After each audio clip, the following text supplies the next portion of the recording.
एक बार फिर से विवादित नारों के चलते वो सुर्खियों में है। दिल्ली दंगों के आरोपी उमर खालिद और शर्जील इमाम के समर्थन में जेएनयू में नारेबाजी होती है, जमकर नारेबाजी होती है। और इस नारेबाजी के दौरान प्रधानमंत्री नरेंद्र मोदी और गृह मंत्री अमित शाह के लिए विवादित नारे लगाए जाते हैं। जेएनयू में क्या हुआ? गृह मंत्री अमित शाह के खिलाफ भी नारेबाजी होती है, प्रधानमंत्री नरेंद्र मोदी के खिलाफ भी नारेबाजी होती है। वीडियो सोशल मीडिया पर काफी वायरल होता है और जब वायरल होता है तो उसके बाद विवाद बढ़ जाता है। अब देखिए, जेएनयू में हुई इस नारेबाजी पर सियासत गरमा गई और गरमाना था। बीजेपी प्रधानमंत्री और गृह मंत्री को लेकर हुई विवादित नारेबाजी पर सवाल उठा रही है। तो कांग्रेस के नेता राशिद अल्वी ने कहा कि हो सकता है कि बीजेपी ने खुद ही ऐसे नारे लगवा दिए हों। ये जेएनयू को टुकड़े टुकड़े गैंग, राहुल गांधी जैसे देश विरोधी मानसिकता वाले और सभी, चाहे आरजेडी हो, चाहे टीएमसी हो, चाहे वाम दल हो, ये टुकड़े टुकड़े गैंग का एक कैंप ऑफिस बन गया, कार्यालय बन गया। और भूले नहीं, ये भारत है, नरेंद्र मोदी का भारत है, 21वीं सदी का भारत है। विवेकानंद कह गए थे भगवा ही होगा, और ये नरेंद्र मोदी को और अमित शाह को कब्र खोदने वाले खुद कब्र में चले गए। ऐसे नारों की कोई हिमायत नहीं कर सकता, लेकिन दिल्ली पुलिस को पहले से मालूम था कि जेएनयू में कुछ होने वाला है। पुलिस क्यों खामोश थी? अमित शाह क्यों खामोश थे? और जिन लोगों ने नारे लगाए उनमें से क्या किसी एक को भी आपने गिरफ्तार किया? क्या इसका मतलब ये नहीं है कि ये नारे आपने अपने आप लगवाए? इसका, इन नारों का फायदा किसको होगा? पॉलिटिकली आपको होगा। पिछले 11 साल के अंदर जगह जगह पर खबरें आती, पाकिस्तान का झंडा फहरा दिया, पाकिस्तान जिंदाबाद के नारे लग रहे हैं। 11 साल से पहले ऐसे कभी क्यों नहीं नारे लगे? आपकी हुकूमत में क्यों लग रहे हैं? बड़ी दुख की बात है, जहां पहले मैं इसकी कड़े शब्दों में निंदा करता हूं। ये सब क्यों हो रहा है? इसलिए हो रहा है क्योंकि पॉलिटिकल पार्टियां जो अपने इसमें से वोट बैंक ढूंढती हैं, वो इनकी सपोर्ट करती हैं। आज मैं देख रहा था अखबारों में संजय सिंह जी का बयान छपा हुआ है। पहली लाइन में तो बोलते हैं कि हम सुप्रीम कोर्ट के आदेश की सम्मान करते हैं। जब करते हो तो अगली लाइन क्यों बोलते हो फिर? और फिर बोलते हैं कि नहीं जी, उनको जेल में तो नहीं रहना चाहिए, जेल से बाहर निकालना चाहिए। जब ऐसी ऐसी सपोर्ट लोगों को मिलेगी तो वो देश तोड़ने की बातें करेंगे। आप जब भी देखेंगे दंगइयों के पीछे या आम आदमी पार्टी दिखाई देगी या कांग्रेस दिखाई देगी। मैं सुप्रीम कोर्ट के जजमेंट को दशकों तक याद करने वाली जजमेंट बोल रहा हूं। क्यों? क्योंकि इन दंगइयों का हौसला इतना बढ़ चुका था। अगर ऐसी जजमेंट 1984 के केस में 1985 में आ गई होती साल बाद, तो कोई जरूरत न करता दोबारा देश के अंदर दंगे फसाद करने की।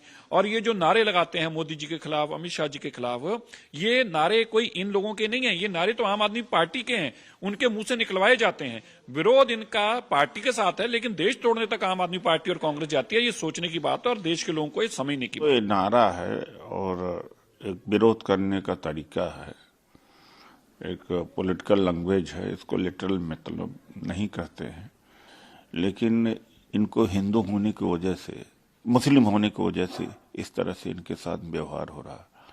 तो अन्याय इनके साथ तो हुआ है और सुप्रीम कोर्ट का फैसला भी बड़ा अनफॉर्चुनेट रहा है। और कितने दिनों तक चार्जशीट नहीं दी जाएगी और ट्रायल नहीं शुरू होगा, तो यह पक्षपात तो है ही है। बात जेएनयू की नहीं है, ये कुछ लोग हैं जो इस प्रकार के देश विरोधी नारे, धर्म विरोधी नारे लगाना, ये अफजल गुरु के लिए भी नारे लगाते हैं, सुप्रीम कोर्ट के फैसलों के खिलाफ भी नारे लगाते हैं, आतंकवादियों के समर्थन में नारे लगाते हैं, नक्सलवादियों के समर्थन में नारे लगाते हैं। लेकिन कुल मिला के इनके नारे केवल नारों तक ही बचे हैं। जहां नक्सलवादी होते थे वहां नक्सलवादी खत्म हो गए हैं, जहां आतंकवादी होते थे वहां आतंकवादी खत्म हो गए हैं। और दिल्ली के दंगाइयों पर, दिल्ली में जिन लोगों ने दिल्ली के खिलाफ साजिश रची, उनके खिलाफ सुप्रीम कोर्ट का फैसला आ गया है। तो इनकी छटपटाहट है और देश के दुश्मन ये जो सपोले हैं, इनका सिर कुचला जा रहा है, इसलिए ये बिलबिला रहे हैं। इस देश में सुप्रीम कोर्ट और हाई कोर्ट से बड़ा तो कोई कोर्ट है नहीं है, तो सब जज साहिबान ने पूरे हर चीज का संज्ञान लिया होगा। न्याय प्रणाली से ऊपर तो कुछ है ही नहीं, सरकारें भी बाध्य हैं उस न्याय को मानने के लिए।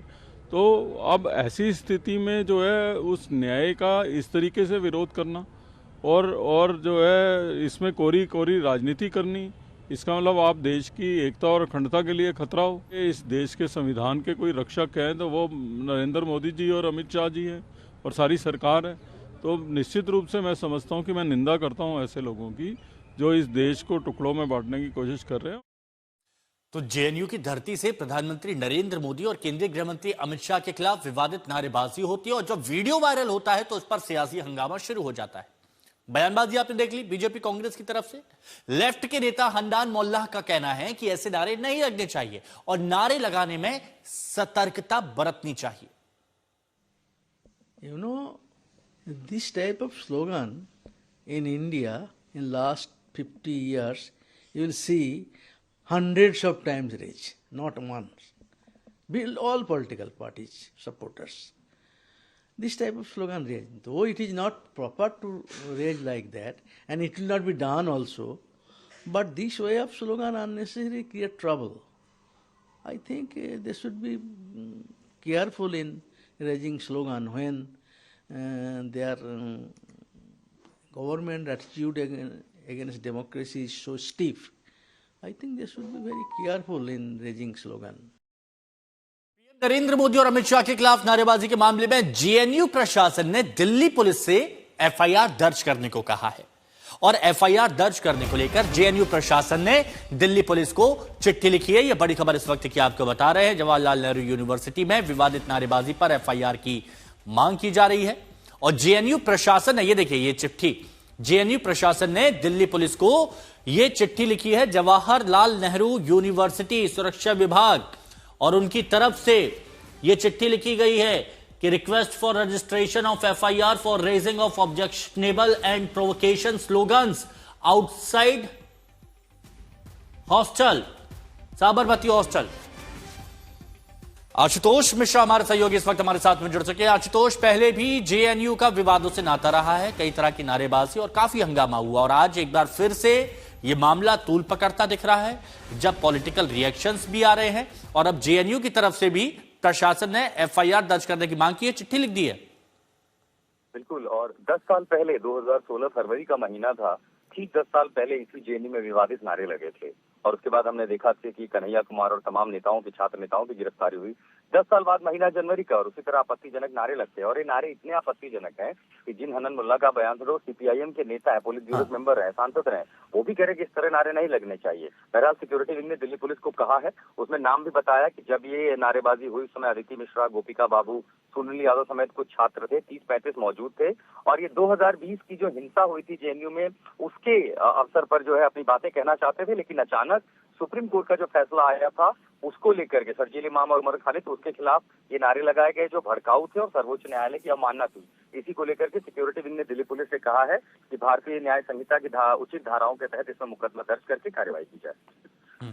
और बिल्कुल जैसा आप आशुतोष बता रहे थे तो हम अपने दर्शकों को और डिटेल में बता देते हैं। जैसा आपने बताया कि 10 साल पहले किस तरह से नारेबाजी हुई थी, विवादों में पहले भी रहा है, तो विवाद एक बार फिर से हम यहां पर बता देते हैं कब कब नारे लगे। साल 2016 का वक्त था, मौका अफजल गुरु की फांसी की तारीख, भारत विरोधी नारे लगते हैं साल 2016 में। साल 2019 में जम्मू और कश्मीर से हटाया गया अनुच्छेद 370, अलगाववादी नारे लगते हैं। साल 2026 में आप देखिए, मौका शर्जील उमर की जमानत खारिज, पीएम गृह मंत्री के विरोध में नारे। तो साल 2016 भारत विरोधी नारे, 2016 के बाद साल आता है 2019, अलगाववादी नारे, अनुच्छेद 370 हटने के बाद, और 2019 के बाद आज 2026 पीएम और गृह मंत्री के विरोध में नारे लगाए जाते हैं।